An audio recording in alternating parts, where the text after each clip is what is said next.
right, we've got a little bit of turnaround in performance when it comes to the equity markets. The tech stocks are rallying south of the border. We are also seeing strength in other parts of the TSX that aren't linked to commodities. Let's bring in John Zechner, chairman and founder of Zechner Associates, joining me now. John, I don't know if you had a chance to catch the Birchcliff interview, but is that a stock you ever look at? Does the moves that they made to kind of, I guess, right-size their business entice you at all? We certainly follow it, Amber. Don't own it right now and haven't for a while. I mean, we've been less bullish on the nat gas stocks compared to the oil names.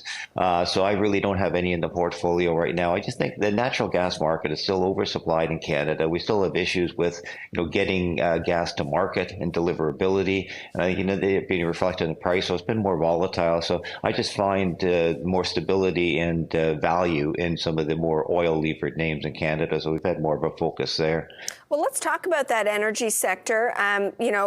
People look to it because you can get dividend yield. Now it's also sort of value oriented. But as I look at the sector, it's kind of rolled over in January. How are you thinking about the best ways to screen for opportunities? Well, valuation is always one of the best screens, and what's your downside protection in terms of the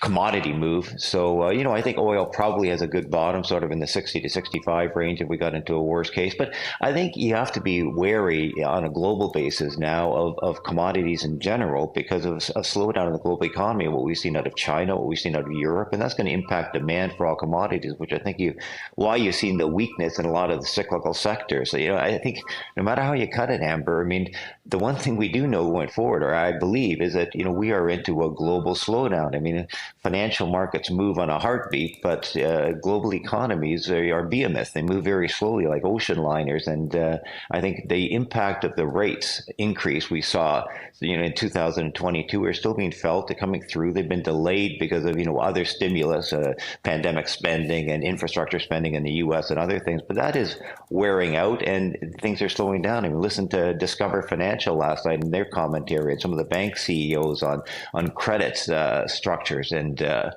credit risk going forward. I think, we're slowing down, and you have to take all of that into consideration in how you structure a portfolio right now. And that sort of pushes us a little bit away from these global cyclical plays, including energy names. Are we slowing down? I mean, we got retail sales in the U.S. Clearly, the consumer is going gangbusters. Jobless claims this morning, the lowest level since September 2022.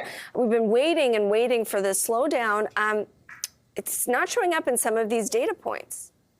You know what, Amber, you're absolutely right. And I tell you that, for people like me who've been doing this like 40 years, you shake your heads and say, okay, in the end, the rules of economics, it will sort of override what goes on in the short term. I've mentioned some of the other stimulus effects that have delayed, the slowdown. But when I look below the surface and I look at credit conditions and I look at the borrowings and I look at some of the consumer sentiment numbers, yes, it's slowing down. It's just maybe not slowing down as much as we thought. But the idea that we're going to get into a takeoff or reacceleration into more growth, I think that's a little misplaced. I think we look too much at the U.S. right now, and the U.S. has been sort of the last stalwart. I mean, look at European numbers, as you look at Chinese numbers, you look at most of the rest of the globe, and it's more of a struggle. So yes, it hasn't come, and people who have sort of prognosticated this recession for over a year now have been wrong. But I remember a similar thing happening back in 2007, 2008, and ultimately you got it. And when you got it with a big,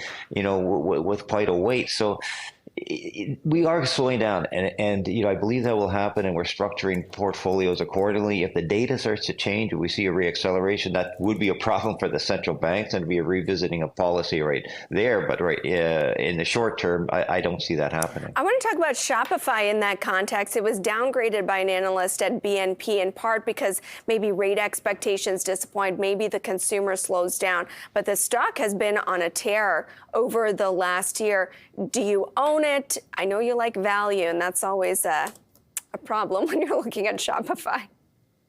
It is, and Amber, you and I've chatted about this one before. No, we don't own it right now, and haven't owned it. Did miss a run in it last year. I mean, we had lots of other tech stocks that had a great move, and certainly that was the area that did exceptionally well because what was driving the market was views of a slowing economy. These guys are more of a growth factor, so they tend to do better even in a slowing economy. And the view towards the end of the year, particularly of the fact that the Fed is done raising interest rates, or all central banks are done, sort of again gave a lift to some of the growth stocks. Now, going forward, my problem with Shopify, 12 times forward revenue. The revenue growth is not going to maintain the rate we've seen in the past couple of years. And quite honestly, they're still having trouble with growth and net margins. They're not actually that profitable at current levels.